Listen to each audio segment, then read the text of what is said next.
La douleur n'est pas l'ennemi, elle fait partie intégrante de ce qui fait de vous ce que vous êtes.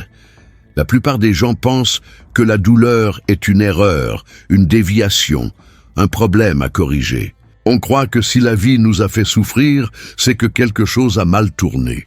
Comme si le monde devait tourner autour de notre volonté, et que la moindre imperfection était une faille du système. Mais si la douleur n'était pas une interruption de la vie, mais plutôt une composante de son fonctionnement, c'est là l'une des idées les plus déconcertantes et libératrices de la philosophie de Spinoza. Pour lui, le mal absolu n'existe pas. L'univers n'est pas moral. Il ne juge pas. Il agit tout simplement. Il s'exprime par un mouvement constant, à travers des causes et des effets inextricablement liés, où tout ce qui arrive résulte d'une nécessité qui transcende nos désirs individuels. La vie ne conspire contre personne, mais elle ne se soumet à personne non plus. Elle obéit aux lois de la nature elle-même, et nous sommes en son sein, non en dehors. Par conséquent, ressentir de la douleur ne signifie pas qu'il y a un problème en vous. Cela signifie simplement que vous êtes entré en contact avec quelque chose qui, dans votre état de conscience actuel, diminue votre capacité à exister. Un choc entre vos attentes et la réalité. Et ce choc n'est pas une punition, c'est un message. La douleur vous ébranle parce qu'elle vous dit « Regarde ça, tu dois comprendre ». Et si vous écoutez profondément, si vous cessez de fuir ce qui vous déchire, vous commencez à réaliser que la douleur ne vous diminue pas. Elle vous révèle, elle vous montre, sans détour, les limites de votre compréhension. Avez-vous déjà remarqué que les moments les plus marquants de la vie, ceux qui vous ont véritablement transformé, surviennent presque toujours après un choc? Après une fin inattendue, une perte dévastatrice, une frustration accablante. La douleur, bien qu'indésirable, a le pouvoir de nous révéler à nous-mêmes. Elle déchire le voile des illusions. Et ce faisant, elle nous confronte à notre véritable nature. Spinoza n'a jamais dit que la douleur était agréable, mais il nous a montré qu'y résister est vain, car ce qui arrive ne pouvait arriver autrement. Il n'y a pas de hasard dans le système de la nature. Il y a des chaînes d'événements, il y a des causes, il y a des conséquences. Et tout, absolument tout, obéit à la logique interne de la réalité, qui se moque éperdument de ce que nous voudrions qu'elle soit. C'est pourquoi il nous invite à comprendre la souffrance, non comme une punition, mais comme un effet nécessaire d'une cause compréhensible. Lorsque l'on souffre d'une trahison, par exemple, la souffrance n'est pas uniquement due à l'attitude de l'autre, mais aussi aux attentes que l'on avait suscitées, à la dépendance affective que l'on avait cultivée, au sens que l'on avait donné à la relation. Il s'agit d'un enchevêtrement de facteurs, et la douleur n'est que le signal d'alarme qui retentit lorsque ce tissu se brise. Cela signifie-t-il que vous méritiez de souffrir? Bien sûr que non. Il ne s'agit pas de mérite. La nature ne distribue ni récompense ni punition. Elle suit simplement son cours. Ce que Spinoza nous offre n'est pas une consolation facile, mais la possibilité de la libération. Si tout a une cause, alors tout peut être compris. Et si tout peut être compris, cela peut cesser de vous emprisonner. La douleur est moins vive quand elle a un sens. Et elle commence à avoir un sens quand on cesse de se demander « Pourquoi cela m'arrive-t-il ?» et qu'on commence à se demander « Qu'est-ce que cela essaie de me montrer ?» Ce simple changement de perspective transforme tout. Car dès lors, on se reconnaît comme faisant partie intégrante du processus. Non plus comme une victime du monde, mais comme un acteur de la réalité. Quelqu'un qui agit, qui désire et qui lui aussi provoque des conséquences. Il est difficile d'accepter que la vie ne se plie pas à nos rêves, qu'elle ne se modèle pas d'elle-même à nos désirs. Mais cette difficulté provient de notre illusion de contrôle. Nous voulons que le monde nous obéisse, alors qu'en réalité, c'est notre compréhension du monde qui a besoin d'évoluer. Spinoza affirmait que tout ce qui est en Dieu. Et ce Dieu n'est pas une figure extérieure et jugeante, mais la substance même, infinie de la réalité. Autrement dit, tout ce qui arrive en Dieu, y compris votre souffrance, y compris ce que vous considérez comme une erreur irréparable, y compris les traumatismes que vous voudriez effacer. Rien n'est déplacé, rien n'est désordonné. Tout est ordonné, même lorsque cet ordre nous paraît chaotique. Et comprendre cela ne fait pas de vous un être insensible, froid et résigné. Au contraire, cela vous ramène à la vie avec une clarté rare. Lutter contre ce qui est ne fait qu'accroître la souffrance. La vie vous a-t-elle blessé? Oui, mais qu'allez-vous faire de cette souffrance? La transformerez-vous en colère, en ressentiment, en apitoiement sur vous-même? Ou l'utiliserez-vous comme un miroir? Un miroir qui, même brisé, reflète fidèlement les domaines où vous devez progresser. C'est en cela que la philosophie de Spinoza se distingue des approches courantes. Il ne vous enjoint pas de surmonter la douleur par la seule force de votre volonté. Il ne vous dit pas de accepter la souffrance comme une épreuve. Il propose une démarche bien plus exigeante. Comprendre profondément pourquoi cette douleur existe, ce qu'elle révèle et comment elle s'inscrit dans la trame de la réalité, car, une fois comprise, la douleur perd de son pouvoir venimeux. Elle ne cesse pas de faire mal, mais elle cesse de vous contrôler. Et cela change tout. Peut-être avez-vous fait l'erreur de croire que la vie consiste à éviter la souffrance. Or, la vie consiste en réalité à transformer la douleur en sagesse. Non pas comme un fardeau à porter, mais comme une étape essentielle de votre propre cheminement vers la maturité. Vous n'êtes pas obligé d'aimer la douleur, mais vous pouvez en tirer des leçons, et lorsqu'elle agit ainsi, elle cesse d'être une ennemie. Elle devient une partie intégrante de ce qui vous constitue. Un chapitre nécessaire, un avertissement sacré, une invitation à la lucidité. De là découle une nouvelle question inévitable. Si la douleur ne fait que révéler une blessure intérieure, que dévoile-t-elle exactement lorsque nous souffrons? Que nous apprend-elle sur notre propre force? Il existe une vérité dérangeante que peu osent affronter. Tout ce qui vous blesse se révèle aussi à vous. Vous pouvez tenter d'échapper à la souffrance, de dissimuler vos failles derrière des distractions, la colère ou des silences forcés. Mais tôt ou tard, ce qui vous blesse se révèle comme un miroir. Et dans ce miroir, il y a quelque chose que peu veulent voir, votre propre impuissance face à la vie. Spinoza était clair à ce sujet. Pour lui, la souffrance est un signe manifeste de l'affaiblissement de notre capacité d'agir. La douleur que nous ressentons ne provient pas de l'événement lui-même, mais de la manière dont nous l'appréhendons. Et cette manière d'y entrer en contact dépend de notre niveau de compréhension, de la façon dont nous sommes affectés et du degré de maîtrise que nous avons, ou non, sur nous-mêmes. Autrement dit, la douleur ne montre pas à quel point la vie est injuste envers vous, mais à quel point vous avez encore besoin d'apprendre à vous comprendre vous-même. C'est une idée difficile à accepter, mais profondément libératrice. Imaginez la souffrance d'une personne rejetée. Le rejet fait mal, sans aucun doute. Mais l'intensité de cette douleur ne réside pas dans les actes de l'autre. Elle se situe au cœur même de la personne qui attendait, qui projetait, qui comptait. Lorsque cette attente est brisée, ce n'est pas seulement le lien extérieur qui se rompt, mais tout un réseau interne de besoins émotionnels, d'idéalisation et de carences enfouies, opérant au plus profond de l'âme, à l'insu de tous. C'est là qu'intervient Spinoza avec sa perspicacité remarquable. La douleur est toujours la preuve qu'il y a quelque chose en vous qui a besoin de mûrir. Tu souffres non pas parce que le monde t'a blessé, mais parce qu'il y avait en toi quelque chose qui croyait que c'était impossible. Et ce quelque chose, cette idée, ce fantasme, cet espoir, était souvent illusoire. Non pas parce que rêver est mal, mais parce que s'accrocher à des images qui ne résistent pas à la réalité est le chemin le plus direct vers la frustration. La vie ne vous détruit pas. Elle vous ramène simplement à la réalité que vous cherchiez à fuir.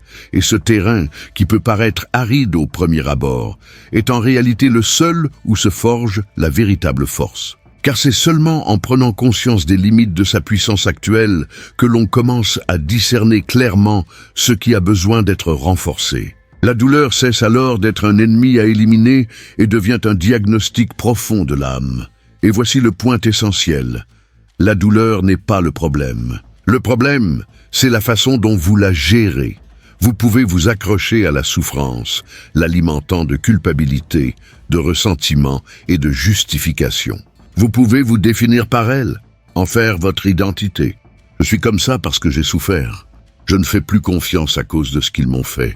mais c'est rester prisonnier du plus bas niveau de votre potentiel. C'est vivre en réaction au monde et non en agissant sur vous-même. Spinoza propose l'inverse. Au lieu de réagir, comprendre, au lieu de juger, analyser, au lieu de se réfugier derrière la douleur, la traverser en pleine conscience. Il disait que tout ce qui accroît notre capacité d'agir est bon. Tout ce qui la diminue est mauvais.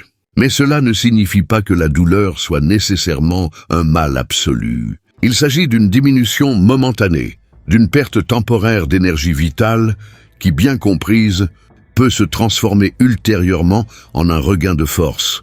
Autrement dit, ce qui vous paralyse aujourd'hui peut se transformer en force demain. Si vous savez déchiffrer son message, mais pour cela, une chose est nécessaire. Cessez d'attendre que le monde vous guérisse. Cessez d'attendre que le temps résolve tout. Cessez de blâmer les autres, le destin, le passé. Rien de tout cela ne vous mènera nulle part. La seule voie est de vous connaître avec une honnêteté radicale. Examinez votre douleur à la loupe. Comprenez pourquoi elle est si vive. Quelles facettes de votre identité sont touchées? Quels fantasmes sont menacés? Quelle vérité refusez-vous d'accepter? Est-ce difficile? Très difficile. Mais c'est le seul véritable chemin vers la liberté. Notre souffrance, disait Spinoza, ne provient pas du monde, mais du conflit entre ce que nous sommes et ce que nous aspirons à être. Lorsque l'on désire quelque chose d'inaccessible, ou pire, quelque chose qui contredit l'ordre naturel des choses, on se fait du mal. Et tant que l'on n'a pas compris cette contradiction, la souffrance persiste. Non pas parce que la vie est cruelle, mais parce que l'on n'a pas encore saisi le message qu'elle tente de nous transmettre. Et ce qu'elle révèle toujours, c'est la limite actuelle de votre compréhension. Non pas comme une punition, mais comme une invitation.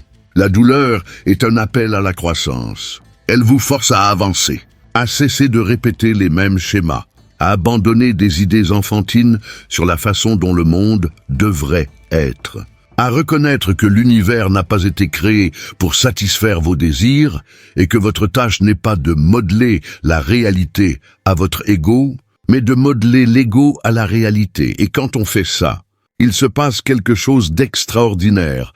La douleur commence à s'alléger. Elle ne disparaît pas, mais elle cesse d'être une prison. Elle devient une transition, une étape entre ce que vous étiez et ce que vous devenez.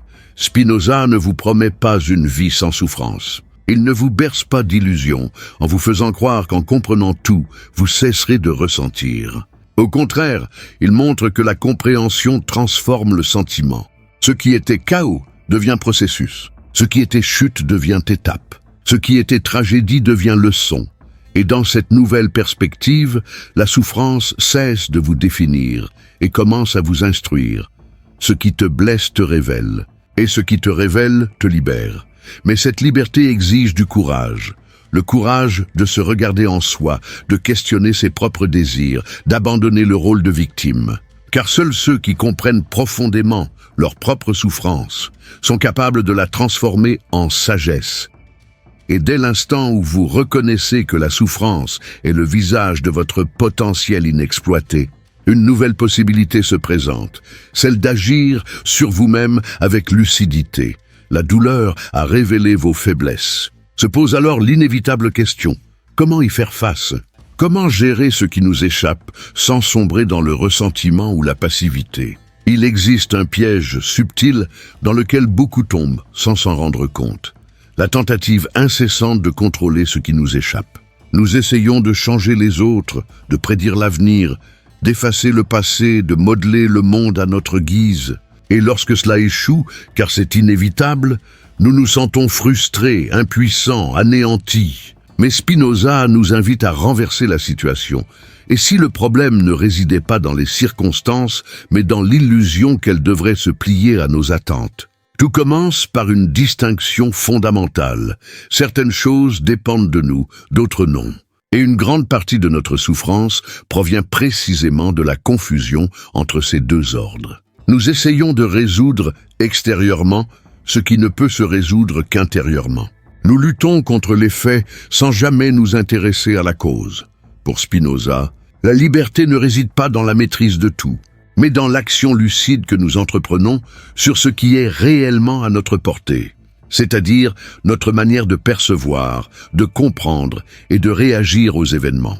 Le reste ne dépend pas de nous, et tout ce qui ne dépend pas de nous doit être accepté. Non avec résignation, mais avec intelligence.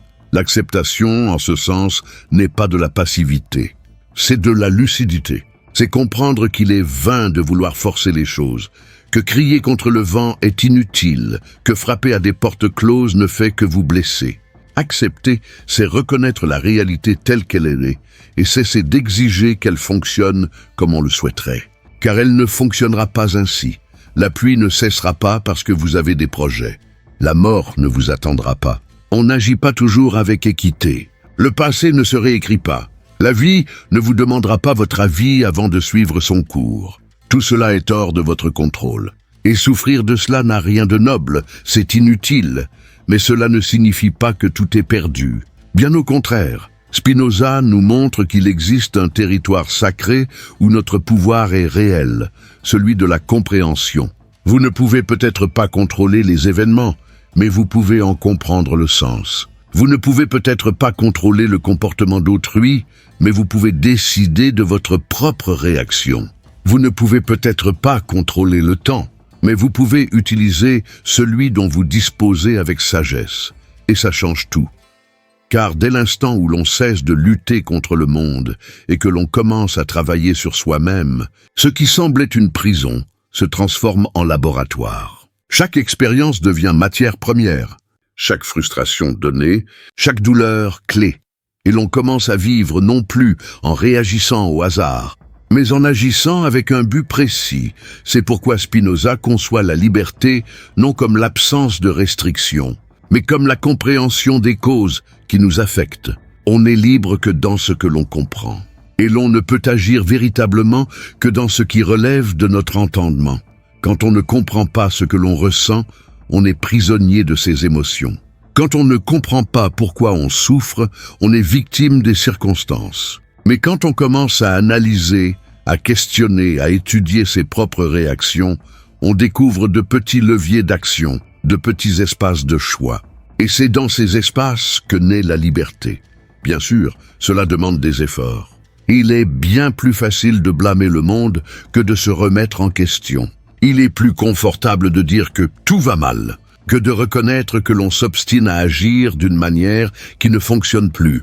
Il est plus commode d'attendre qu'on vienne nous sauver que d'assumer la responsabilité de notre propre transformation. Mais la vérité est simple. Si vous ne changez pas vous-même, rien ne changera vraiment. Car même si le monde se réorganise comme vous le rêvez, si votre esprit reste prisonnier des mêmes schémas, vous créerez de nouvelles souffrances au sein d'une réalité théoriquement parfaite. Et vous resterez malheureux. Spinoza nous invite donc à un réalisme profond, accepter ce qui nous dépasse et agir avec lucidité sur ce qui nous appartient. Voilà l'axe. Voilà la colonne vertébrale d'une vie sage. Lutter contre l'incontrôlable ne fait qu'engendrer de la frustration. Ignorer ce que l'on peut transformer ne fait qu'alimenter la stagnation. Accepter l'inévitable ne signifie pas approuver tout. Cela signifie cesser de gaspiller son énergie à vouloir contraindre l'univers à se plier à ses désirs. Ce faisant, on retrouve la force nécessaire pour ce qui compte vraiment, comprendre ses propres motivations et agir en conséquence. Cette démarche n'est pas impulsive. Elle ne découle pas du désespoir. Elle résulte d'une analyse. C'est lorsque vous prenez conscience de répéter un schéma néfaste et que vous commencez à en rechercher l'origine. C'est lorsque vous comprenez que vos émotions sont des réponses à des idées, souvent inconscientes, et que vous décidez de les modifier. C'est lorsque, plongé au cœur du chaos, au lieu de crier au secours, vous décidez de prendre une grande inspiration et de vous demander « Quelle est la prochaine étape possible ?» Il ne s'agit pas forcément d'un grand pas en avant. Il s'agit simplement d'un pas réfléchi. C'est ce que Spinoza appelle le pouvoir. Il ne s'agit pas du pouvoir sur autrui, mais du pouvoir sur soi-même. C'est transformer la compréhension en action. C'est utiliser la raison non comme un bouclier pour se protéger de la vie, mais comme un pont pour la traverser avec plus d'aisance. Et c'est peut-être là que réside le tournant décisif. Comprendre qu'un monde parfait n'est pas nécessaire pour bien vivre. Il faut de la lucidité. La lucidité pour accepter ce qui nous échappe et le courage de transformer ce qui nous appartient. La liberté n'est pas extérieure. Elle réside dans la relation que l'on tisse avec les événements. Si cela vous fait mal, observez-le. Si cela vous trouble, interrogez-vous. Si cela vous paralyse, analysez-le. Mais ne fuyez jamais. Fuir la réalité, c'est se fuir soi-même. Et plus vous fuyez, plus la vie vous poursuit avec les mêmes leçons, de manière toujours plus intense. Alors, arrêtez-vous un instant et demandez-vous, qu'est-ce qui trouble ma paix aujourd'hui? Est-ce que cela dépend de moi? Puis-je agir ou dois-je l'accepter? Si la réponse est l'action, agissez avec sagesse. Si la réponse est l'acceptation, faites-le avec dignité. Car les deux voies exigent du courage. La différence, c'est que l'une est lucide, l'autre aveugle. La lucidité n'élimine pas la douleur, mais elle lui donne un sens. Et quand la douleur a un sens, elle devient mouvement. Et le mouvement, c'est la vie. À partir de là, nous abordons une autre dimension de l'expérience humaine, nos émotions. Car même lorsque nous comprenons intellectuellement ce qui est ou non sous notre contrôle, nous restons submergés par des sentiments intenses. Alors, que faire de ces émotions qui nous submergent? Longtemps, on nous a appris à nous méfier de nos émotions, à les cacher, à les faire taire, à les considérer comme des signes de faiblesse, de déséquilibre ou d'immaturité. Tu as pleuré? Tu es faible. Tu as eu peur. Tu manques de confiance en toi. Tu as été déçu.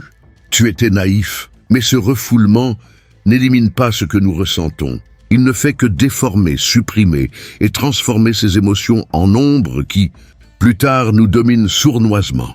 Spinoza, avec sa clarté chirurgicale, nous offre une autre voie. Il ne condamne pas les émotions, mais les reconnaît comme une composante essentielle de la nature humaine.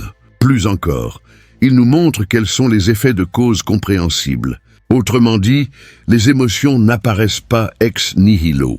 Elles naissent en réponse directe aux idées que nous cultivons, aux expériences que nous vivons et aux relations que nous tissons avec le monde qui nous entoure.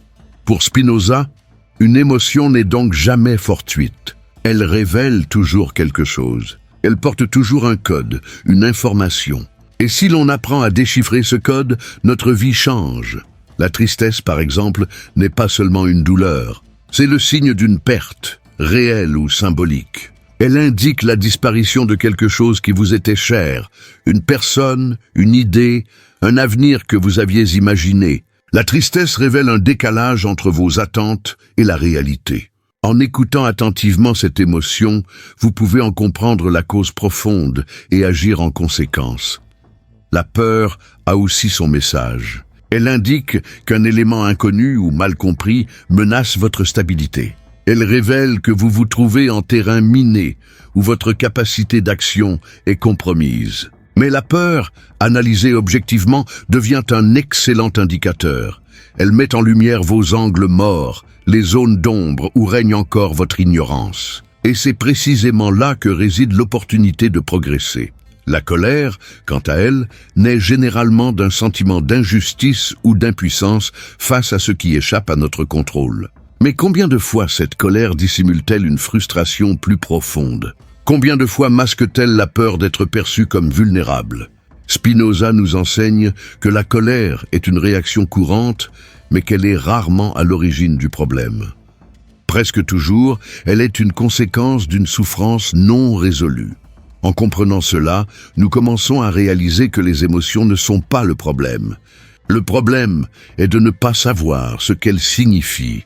Le piège le plus grave est de se laisser dominer par ces émotions, d'agir sur un coup de tête, de réagir au monde de manière impulsive, sans discernement, sans compréhension. Lorsqu'une émotion vous submerge, votre capacité d'action consciente diminue. Vous commencez à vivre en mode automatique. Et dans cet état, vous n'êtes plus l'auteur de votre propre vie. Vous n'êtes plus qu'un personnage ballotté par les événements. Spinoza nommait cet état « passion », non pas au sens romantique, mais comme celui qui nous affecte passivement. Être en proie à la passion, c'est être à la merci de ses affections. C'est être davantage mu par des forces extérieures que par une compréhension intérieure. Et dans cet état, notre liberté est minimale. Mais il existe une solution. Transformer la passion en action. Transformer l'émotion aveugle en émotion comprise. Cela ne signifie pas cesser de ressentir, mais comprendre ce que l'on ressent au point de pouvoir choisir comment agir en conséquence. Cette transformation commence par un simple changement d'attitude. Au lieu de combattre l'émotion, on l'observe. Au lieu de se blâmer pour ce que l'on ressent, on cherche à en comprendre la raison. Au lieu de s'identifier complètement à ce que l'on ressent, on crée un espace entre le sentiment et l'action. Et c'est dans cet espace que naît la lucidité. Spinoza disait que plus on comprend les causes d'une émotion, moins on en est esclave. La douleur ne disparaît pas parce qu'on la comprend, mais elle perd son pouvoir de nous accabler. On devient l'interprète de son propre état intérieur. Et dès lors, on commence à reprendre le contrôle de soi. Voilà la vraie force, non pas celle de ceux qui ne ressentent rien, mais celle de ceux qui ressentent clairement.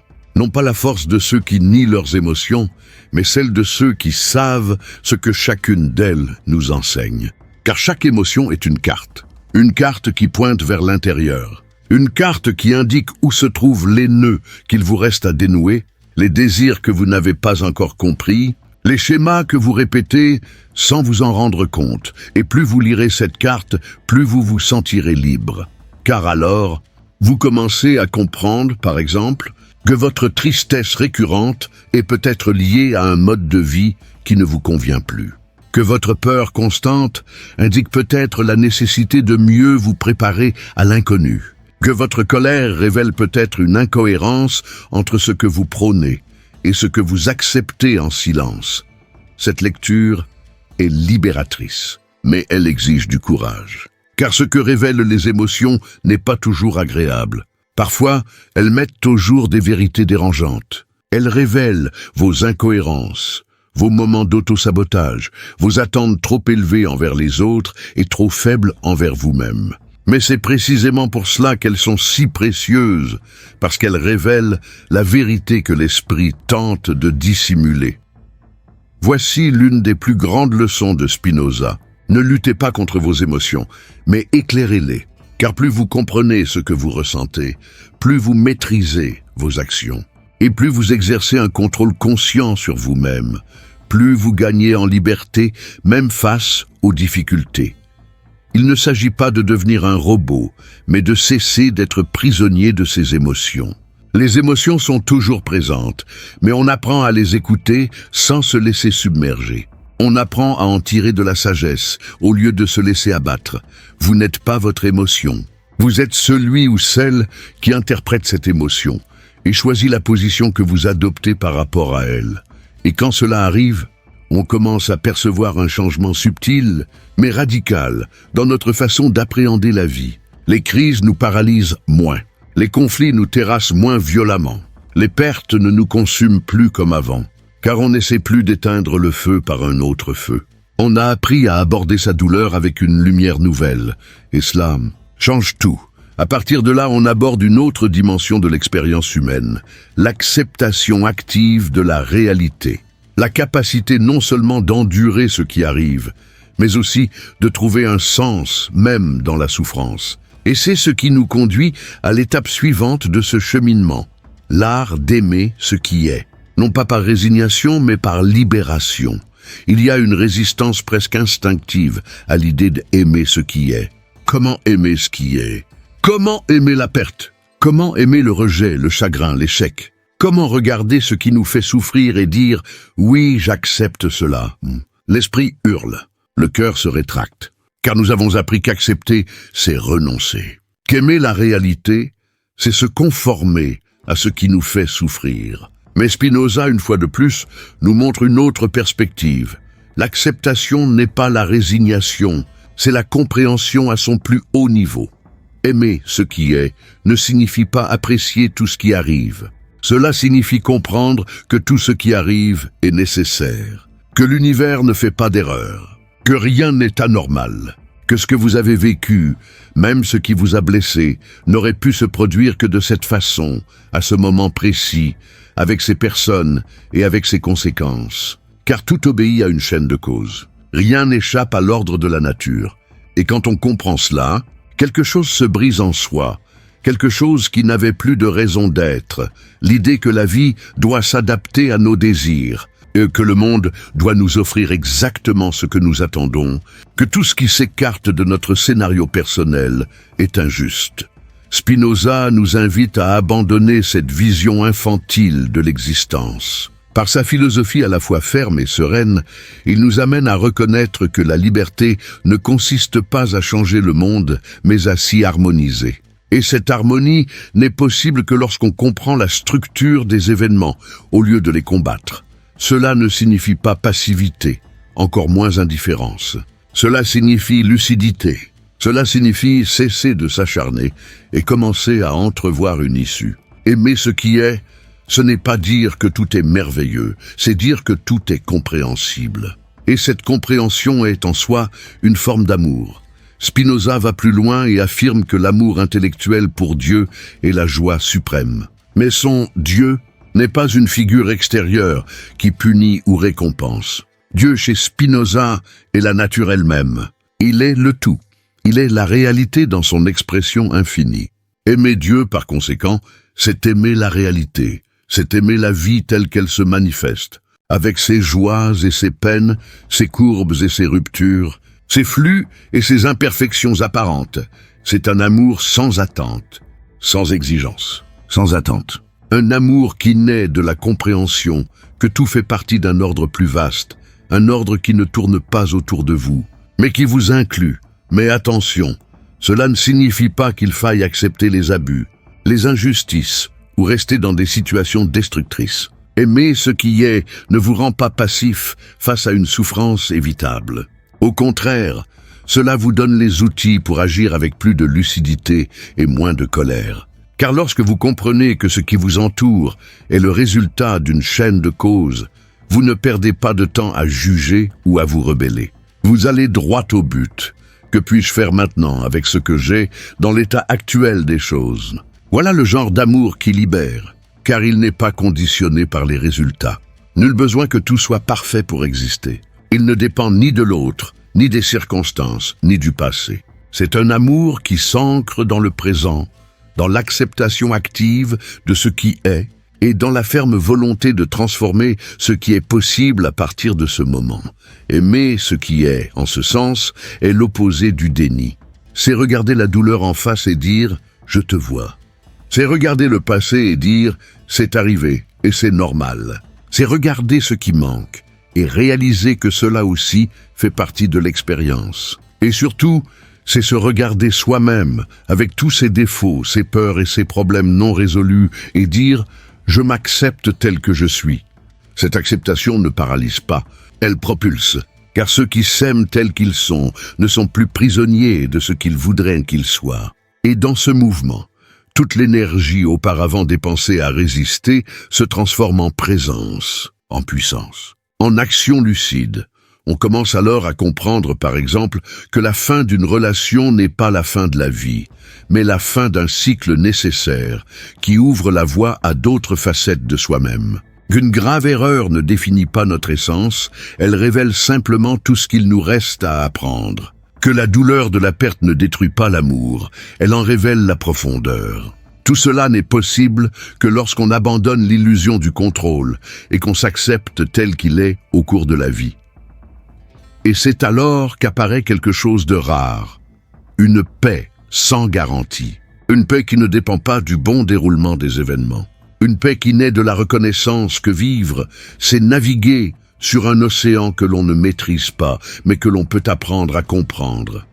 Plus vous comprenez, plus vous participez. Plus vous participez, plus vous vous intégrez. Plus vous vous intégrez, plus vous êtes libre.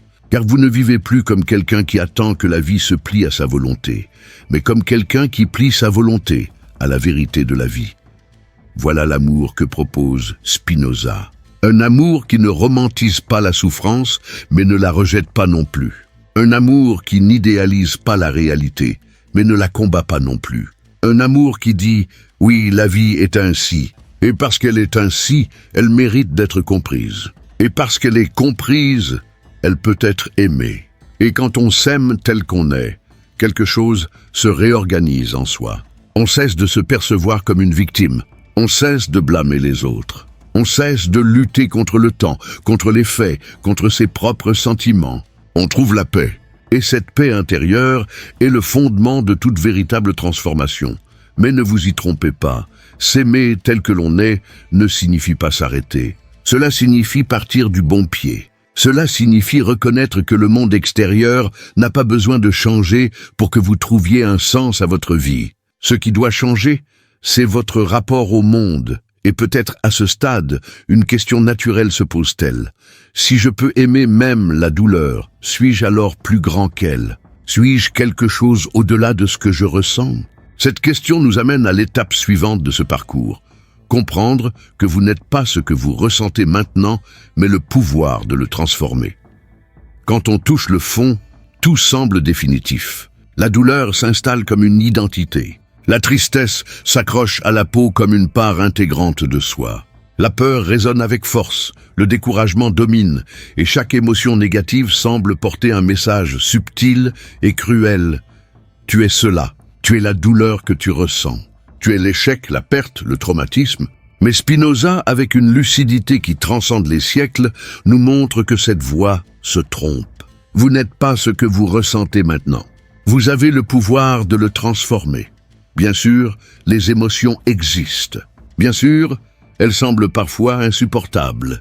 Mais Spinoza nous enseigne que toute émotion, quelle qu'elle soit, est un état passager, le résultat de causes spécifiques, et non une définition de son essence. On ressent quelque chose parce qu'on a été affecté, mais la façon dont on reste dans cet état affectif ou dont on s'en détache dépend de notre compréhension. Et c'est là le point essentiel. L'émotion n'est pas une fatalité, mais un signal. Vous n'êtes pas condamné à subir ce que vous ressentez.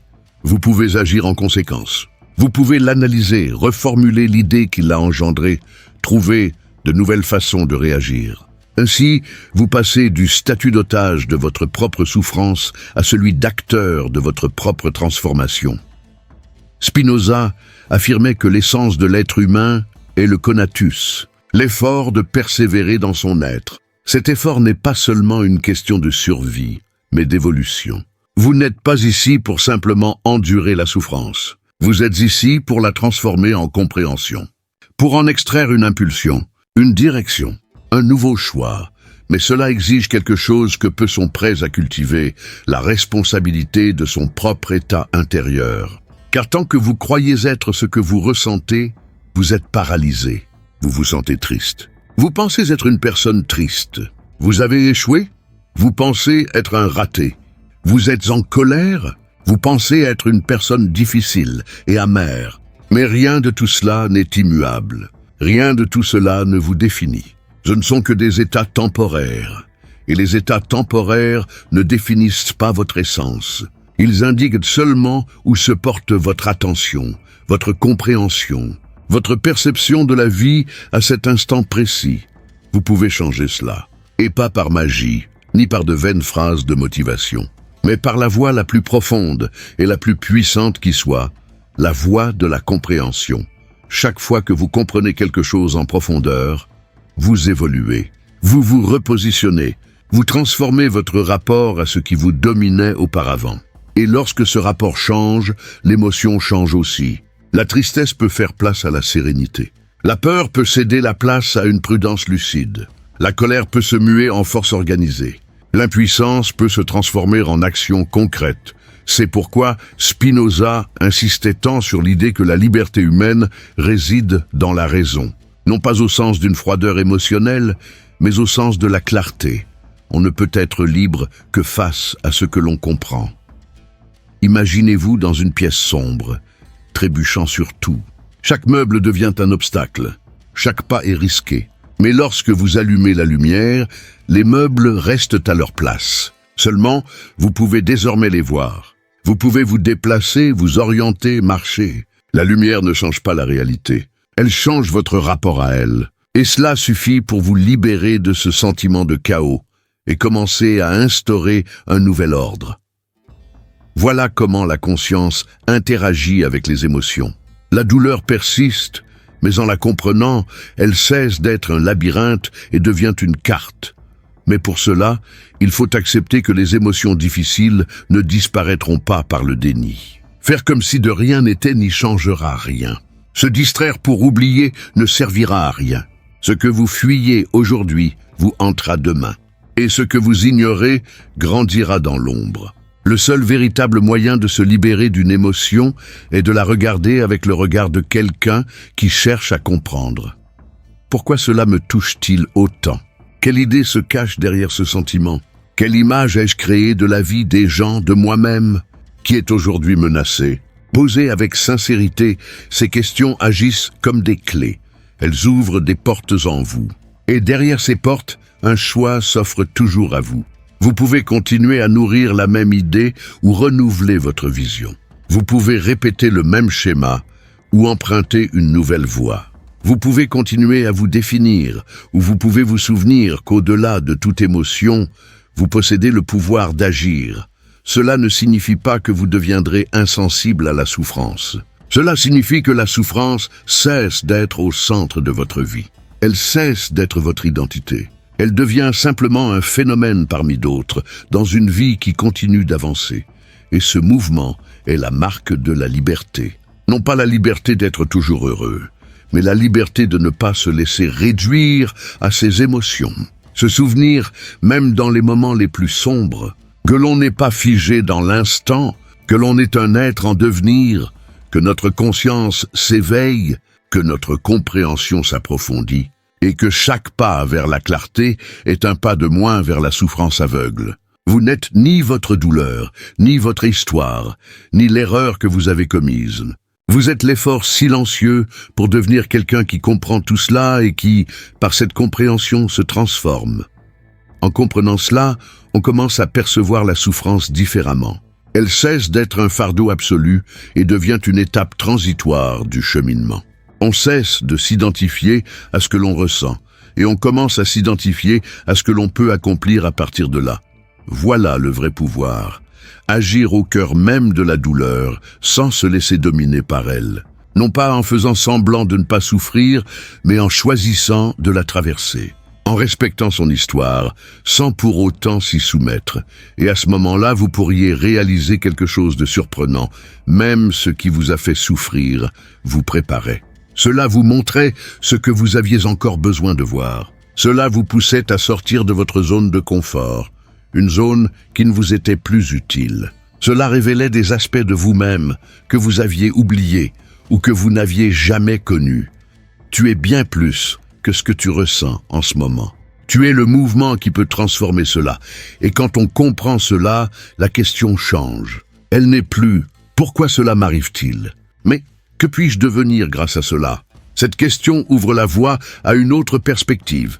Peut-être que la vie n'a jamais été contre vous.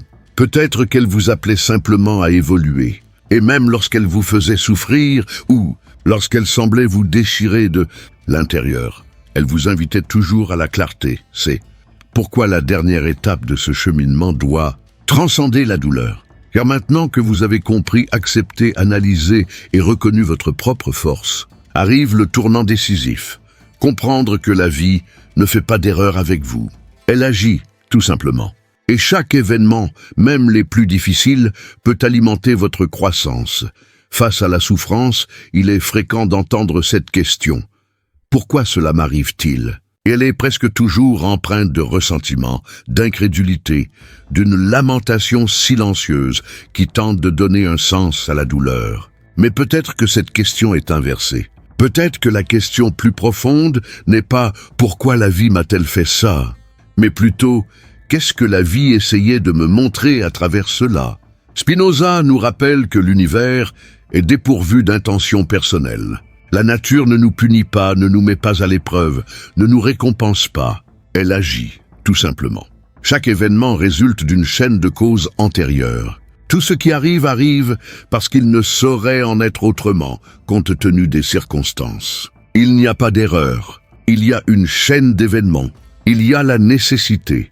Quand on comprend cela, un changement profond s'opère. On cesse de percevoir la douleur comme une injustice et on commence à la considérer comme une étape du processus. On passe du rôle de celui qui se plaint à celui d'observateur. Et dans cette exploration, on commence à réaliser que, aussi difficile que cela puisse être à accepter, la vie n'a jamais été contre nous.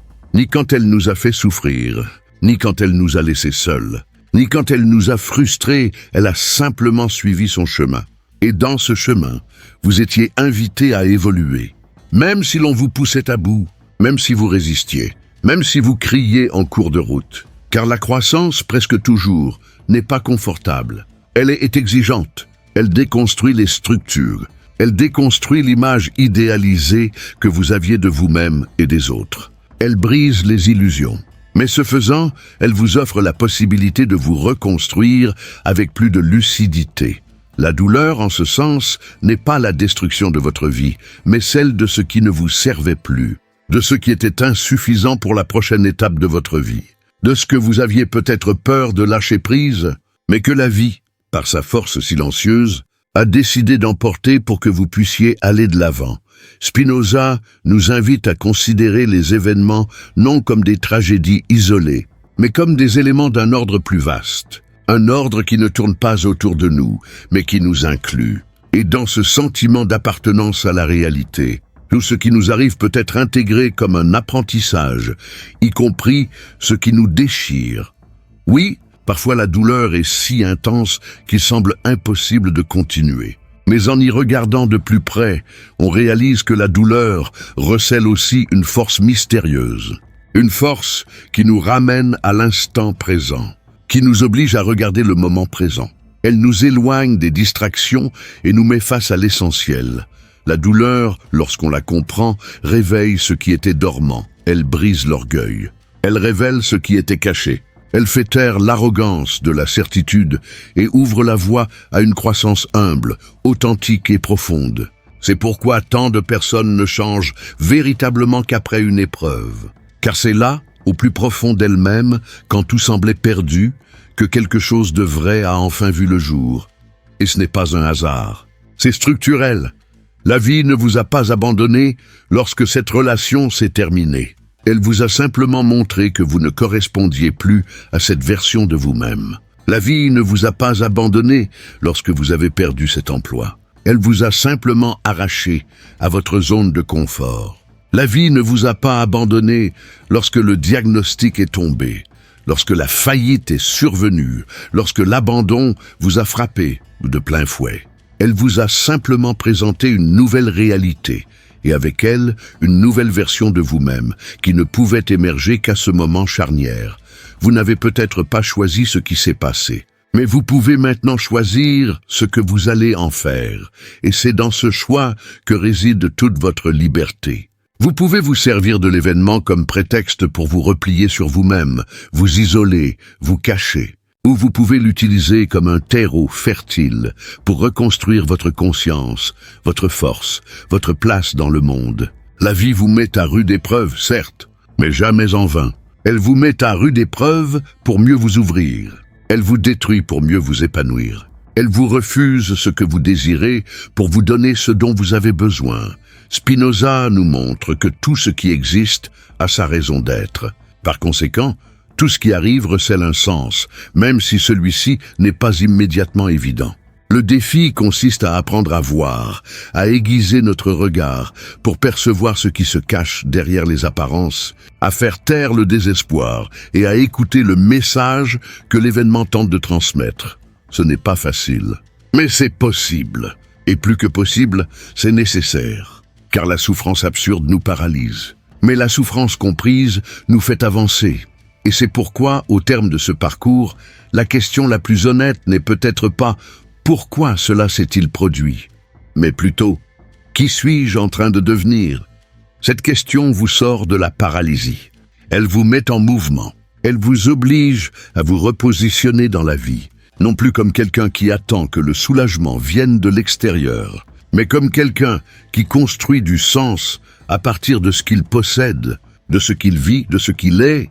Et si vous êtes encore là, à écouter jusqu'ici, c'est parce que vous comprenez déjà, ou commencez à comprendre, que la douleur n'est pas venue pour vous détruire. Elle est venue pour vous révéler, pour révéler votre force, votre capacité à comprendre ce qui vous arrive, votre maturité à agir avec lucidité même au cœur du chaos, votre courage à surmonter la douleur sans vous perdre, et surtout votre force de continuer, même quand tout semble s'être effondré, car au final, la vie ne fait jamais d'erreur. Elle continue simplement son cours, et elle nous invite, chaque jour, à évoluer avec elle. Et si vous acceptez cette invitation, non pas en signe de soumission, mais en signe de compréhension, vous réaliserez que même la douleur la plus profonde peut devenir le fondement de votre liberté. Mais cette liberté, comme toute véritable liberté, exige une étape supplémentaire. Cessez d'attendre que la réalité nous obéisse et commencez à comprendre son fonctionnement.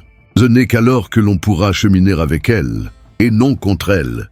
Si cette réflexion vous a touché d'une manière ou d'une autre, si elle a fait sens pour vous, ou vous a éclairé sur un point de votre vie, laissez un « j'aime » ci-dessous. Cela aide grandement la chaîne à toucher davantage de personnes qui ont également besoin d'entendre ce type de message. Profitez-en et abonnez-vous, car ici, chaque vidéo est une invitation à regarder la vie avec plus de profondeur, et plus de conscience et plus de liberté. Et si vous souhaitez partager dans les commentaires l'impact de cette vidéo ou ce qui vous a particulièrement marqué après l'avoir écouté jusqu'ici, je lirai attentivement vos commentaires. Vos commentaires sont non seulement les bienvenus, mais ils peuvent aussi susciter d'autres discussions et inspirer de nouveaux scénarios. Et bien sûr, si vous nous rejoignez, n'hésitez pas à regarder les autres vidéos de la chaîne. Il y a toute une série sur Spinoza, avec plus de 160 épisodes, chacun dévoilant de nouvelles facettes de cette philosophie qui transforme non seulement notre façon de penser, mais aussi notre façon d'exister. À bientôt.